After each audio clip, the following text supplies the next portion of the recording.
ब्रह्मांड के सभी पिंड एक दूसरे को आकर्षित करते हैं, उसे क्या कहा जाता है? ठीक है, तो देखिए, न्यूटन साहब ने कहा था कि ब्रह्मांड में जितने भी कण हैं वो सारा का सारा कण एक दूसरे को क्या करते हैं, अपनी ओर अट्रैक्ट करते हैं, आकर्षित करते हैं। तो इस गुण को उन्होंने क्या कहा था? गुरुत्वाकर्षण बल। ठीक है, दुनिया में कोई भी वस्तु, चाहे सूर्य हो, चंद्रमा हो, या फिर धूमकेतु हो, ग्रह हो, कुछ भी हो, ठीक है, छोटा से छोटा और बड़ा से बड़ा कण एक दूसरे को आकर्षित करते हैं, और इसका कारण क्या है? गुरुत्वाकर्षण बल।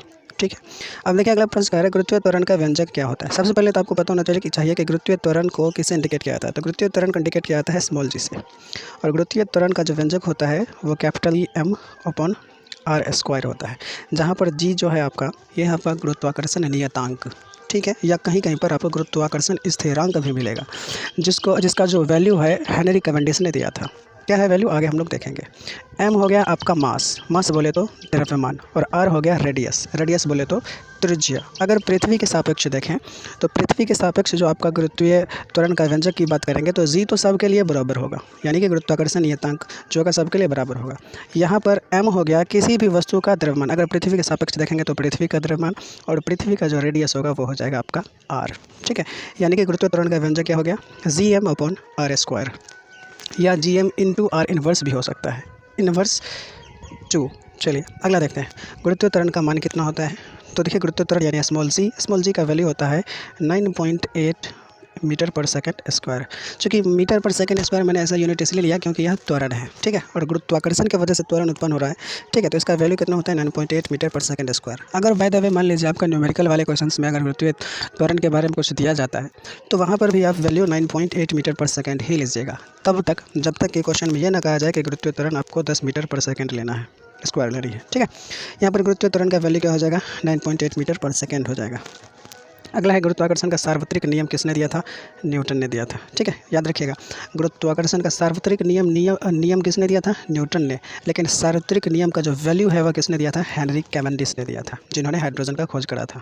चलिए अगला देखते हैं, गुरुत्वाकर्षण का सार्वत्रिक नियम क्या कह रहा है? ठीक है, नियतांक क्या कह रहा है? चलिए देखिए, कह रहा है कि किसी कण पर लगने वाला बल द्रव्यमान के गुणनफल के समानुपाती तथा उसके बीच के दूरी के वर्ग के व्युत्क्रमानुपाती होता है। मैंने पहले ही कहा, दुनिया में जितने भी कण हैं वह सारे के सारे एक दूसरे को क्या करते हैं? अट्रैक्ट करते हैं। ठीक है, तो कम से कम 2 कण तो जरूर होंगे। मान लीजिए कि एक कण आपका ये है, ठीक है, और एक कण ये है, जिसका मास हो गया आपका m1 और m2। ठीक है, और क्या कर रहा है? इसके बीच का कुछ ना कुछ तो डिस्टेंस होगा ना, ये जो कण है इनके बीच कुछ ना कुछ तो डिस्टेंस होगा ना, मान लीजिए r।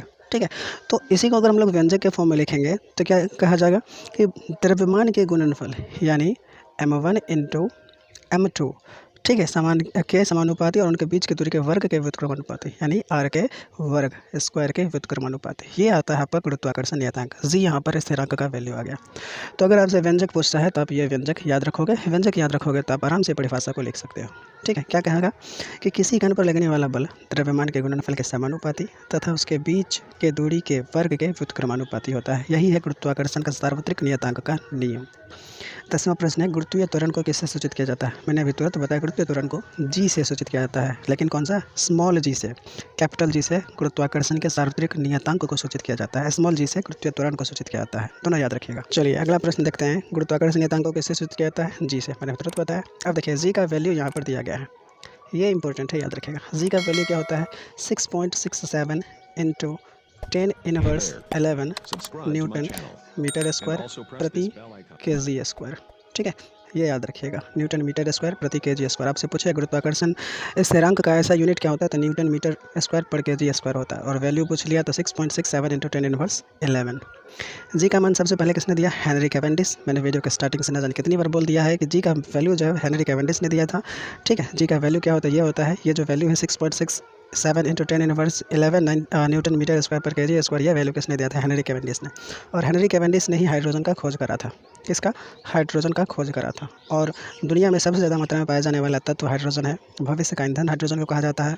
सूर्य में नाभिकीय संलयन जो होता है हाइड्रोजन का ही होता है, और इसी हाइड्रोजन की वजह से क्या होता है? एनर्जी रिलीज होती है सूर्य से। चलिए अगला देखते हैं, पृथ्वी का द्रव्यमान, यह भी इंपॉर्टेंट है, रेलवे एग्जामिनेशन बहुत बार पूछा गया। पृथ्वी का द्रव्यमान हो गया 6 इंटू 10⁻24 kg। ठीक है, देखिए इन्वर्स का मतलब होता है नेगेटिव। ठीक है, ये याद रखिएगा, यहाँ पर नेगेटिव नहीं है, पॉजिटिव पावर है, इसलिए मैंने सिर्फ पावर बोला। 6 इंटू 10⁻24 kg। ओके, रेडियस की अगर बात करेगा तो पृथ्वी का जो रेडियस होता है 6371 किलोमीटर। ये भी याद रखिएगा, ये भी इंपॉर्टेंट है। अब देखिए पृथ्वी अपने अक्ष पर कितना एंगल बनाती है, कितने डिग्री झुकी होती है, तो 23.5 डिग्री। कितना? 23.5 डिग्री क्या होता है, अपने अक्ष पर झुकी होती है। अगला है जी का मान कहाँ अधिक होता है। देखिए अगर हम बात करें पृथ्वी का, तो मान लीजिए कि ये आपका पृथ्वी है, ठीक है। पृथ्वी का अगर ये आपका इक्वेटर है, इक्वेटर बोले तो 0 डिग्री लाइन, जिसको इक्वेटर कह ले, भूमध्य रेखा कह ले, विषुवत रेखा कह ले, कुछ भी कह ले, ठीक है, बहुत सारे नाम है इसका, ठीक है। ये आपका आता है नॉर्थ पोल, ठीक है, और ये आता है आपका साउथ पोल, ठीक है। यानी इक्वेटर से ऊपर बढ़ने पर जितनी भी डिस्टेंस आप जाएंगे उस डिस्टेंस को आप नॉर्थ पोल से इंडिकेट करेंगे, और नीचे आएंगे तो साउथ पोल से। यहाँ पर क्या कह रहा है कि जी का मान कहाँ पर न्यूनतम होगा, तो ये जो आपका भूमध्य रेखा है इस पर जी का वैल्यू नेगेटिव होगा। इस भूमध्य रेखा पर आप कहीं भी जाएंगे तो जी का जो वैल्यू होगा सबसे कम देखने को मिलेगा, नेगेटिव नहीं, एकदम न्यूनतम देखने को मिलेगा। लेकिन जैसे जैसे आप पोल की तरफ जाएंगे, चाहे आप नॉर्थ की तरफ जाइए चाहे साउथ की तरफ जाइए, जैसे जैसे आप पोल की तरफ जाइएगा वैसे वैसे जी का वैल्यू जो होगा वह क्या हो जाएगा, इंक्रीज होते जाएगा, बढ़ते जाएगा, ठीक है। समझ में आ गया जी का मान कहाँ न्यूनतम होता है, तो या तो भूमध्य रेखा कह लीजिए, विषुवत रेखा कह लीजिए, पृथ्वी के केंद्र कह लीजिए, इक्वेटर कह लीजिए, 0 डिग्री लाइन कह लीजिए, ठीक है। यहीं पर क्या होगा, जी का वैल्यू सबसे कम होता है।